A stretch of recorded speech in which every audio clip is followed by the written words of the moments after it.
ইরানের মসজিদে উঠছে প্রতিশোধের লাল পতাকা। জুম্মার নামাজের পরেই যুদ্ধের নিশান উড়িয়ে দিয়েছে ইরান।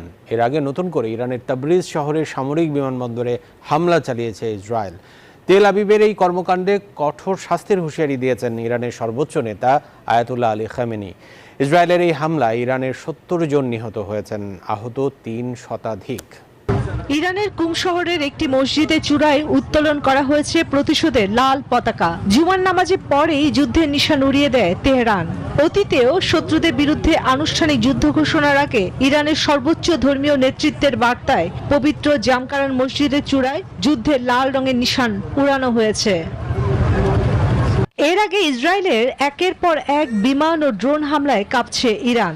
শুক্রবার ভোরে ভয়াবহ হামলায় কেঁপে ওঠে ইরানের সামরিক পারমাণবিক স্থাপনা সহ আবাসিক ভবন। এরপর অন্তত ১০০ ড্রোন দিয়ে তেল আবিবে পাল্টা হামলা করে ইরান।